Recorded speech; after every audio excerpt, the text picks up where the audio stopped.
नमस्कार, मी भाग्यश्री फाटक. मार्केट आणि मी हा सोप्या मराठीतून शेअर मार्केट समजावून सांगण्याचा माझा एक उपक्रम आहे. आज मार्केटने इंट्राडे 25,200चा पॉईंट क्रॉस केला, पण त्या ठिकाणी जास्त वेळ मार्केट टिकू शकलं नाही. तिथून मार्केट खाली आलं.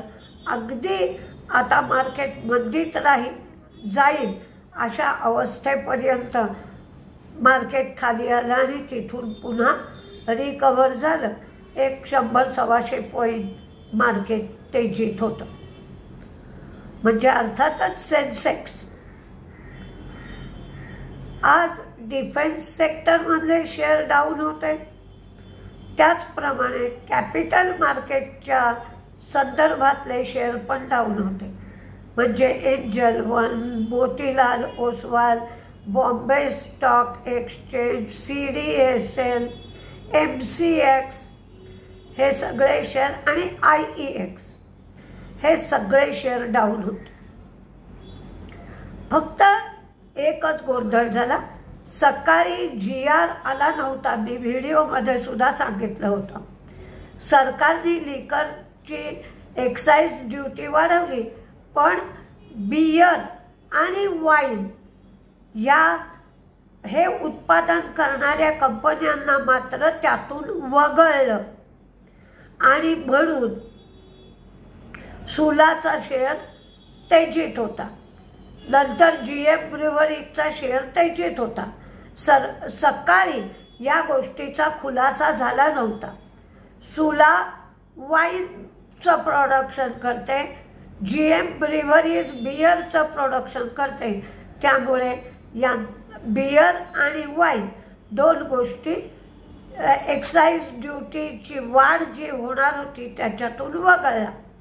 बाकीच्या सगळ्या गोष्टीला एक्साईज ड्युटी वाढणार, म्हणून ते सगळे शेअर, स्पिरिटवाले शेअर विशेषतः रेडिको, खेतान, युनायटेड स्पिरिट हे शेअर आज मंदीत गेले. बॉम्बे स्टॉक एक्सचेंजला ASM कॅटेगरीत घातलं. ASM कॅटेगरीत घातल्यावर इंट्राडे ट्रेडिंगसाठी किंवा ट्रेडिंगसाठी काही बंधनं येतात. त्याचप्रमाणे मार्जिन जास्त द्यावं लागतं. म्हणून BSEचा शेअर पण आज मंदीत गेला. डिफेन्सचे शेअर तर मंदीतच गेले. आणि IEXचा शेअर मंदीत जाण्याचं कारण म्हणजे डिकपलिंग करणार आहेत. आता जे रेट येतील एनर्जीचे ते एकत्र करून प्राइस प्रायोरिटी बेसिसवर एकच एनर्जीचा रेट त्या वेळेला अख्ख्या भारतामध्ये असेल असं सरकारचं म्हणणं आहे आणि त्या संदर्भात चर्चा केली जाणार आहे. म्हणून IEXचा शेअर सुद्धा आज मंदीत होता. HALला प्रचंड आणि ध्रुव हेलिकॉप्टरच्या उड्डाणाला आधी मंजुरी नाकारली होती, पण आज डिफेक्ट इन्व्हेस्टिगेशन कमिटीकडून त्यांना मंजुरी दिली गेली. त्यामुळे आता प्रचंड आणि ध्रुवच्या हेलिकॉप्टरची उड्डाणं सुरू होती. कमिन्स इंडियासाठी फलटणमध्ये वेअरहाऊस फॅसिलिटी महिंद्रा लॉजिस्टिक्सनी लॉन्च केली. मिंडा कॉर्प आणि टोयो डेन्सो लिमिटेड यांनी जॉईंट व्हेंचर केलं. हिंदुस्तान झिंकने 10 रुपये डिव्हिडंड दिला. हा मार्केटला कमी वाटला, त्यामुळे मार्केट नाराज झालं. नेहमी 16 ते 18 रुपये डिव्हिडंड असतो, म्हणून हिंदुस्तान झिंकचा शेअर मंदीत गेला. विप्रोमध्ये 18.05 कोटी शेअरचा ट्रेड झाला. ब्लॉक डीलमध्ये 4,675 कोटी रुपयाचे सौदे त्यामुळे झाले. गार्डन रीच शिप बिल्डर्सनी जिओलॉजिकल सर्व्हे ऑफ इंडिया बरोबर करार केला. 2 कोस्टल रिसर्च व्हेसलसाठी हा करार करण्यात आला. NSDLचा IPO जुलै 2025मध्ये येईल आणि हा IPO 3,400 कोटी 3,400 किंवा 3,400 कोटीचा आणण्याची योजना आहे. 24 जूनला MSCI हे एशियन मार्केटचा रिव्ह्यू करणार आहेत.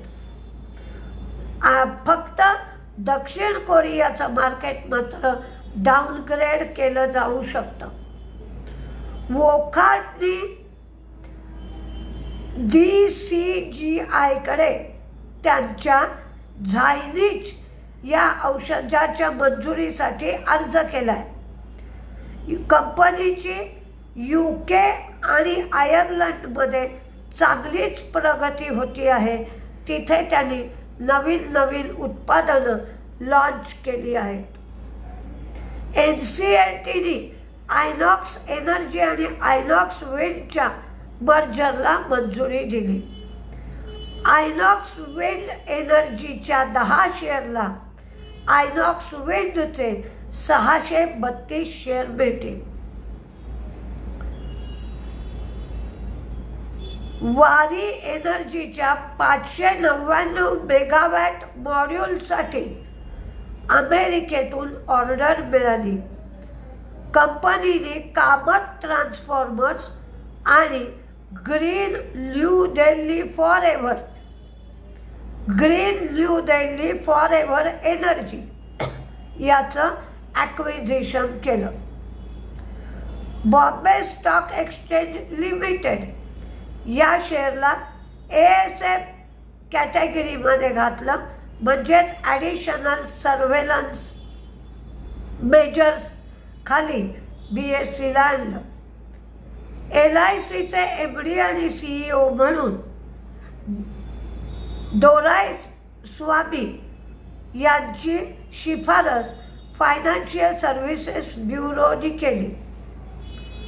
6,400 कोटींच्या 2 रेल्वे प्रोजेक्टसाठी सरकारने मंजुरी दिली.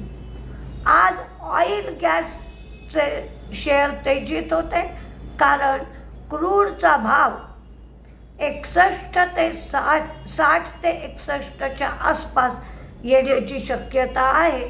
जेव्हा हा ताणतणाव रशिया, युक्रेन सगळीकडचाच एकंदरीत ताणतणाव कमी होईल, तेव्हा 61 पर्यंत येईल. हा भाव 59 पर्यंत सुद्धा कमी होण्याची शक्यता बोलली जाते. आणि सकाळी जेव्हा लिकरवर एक्साईज ड्युटी बसवली, ही बातमी आली की 3.5 पट जी एक्साईज ड्युटी होती ती 5 पट करण्यात येईल असं सांगण्यात आलं. पण त्याचा GR काढलेला नाही अजून, असं मी सकाळच्या व्हिडिओत सांगितलं होतं. तर त्यांनी सांगितलं की ह्या एक्साईज ड्युटीची वाढ जी करायची आहे त्यातून बियर आणि वाईन कंपन्यांना वगळण्यात येणार आहे. त्यामुळे आज सुला वाईन यार्ड आणि GM ब्रिवरी म्हणजेच बियरवाल्या कंपन्या, वाईनवाल्या कंपन्या आज तेजीत होत्या, कारण त्यांना एक्साईज ड्युटीच्या वाढीमधून वगळण्यात आलं आहे. बाकी सेक्टर रोटेशन चालू आहे. तुम्ही रोज सकाळी बघा कोणता सेक्टर आज चालतोय, कोणत्या सेक्टरमध्ये व्हॉल्यूम आहे, ट्रेडिंग सुरू आहे, आणि नंतरच ट्रेड घ्या. आता आपली भेट उद्या सकाळच्या व्हिडिओमध्ये होईल. नमस्ते.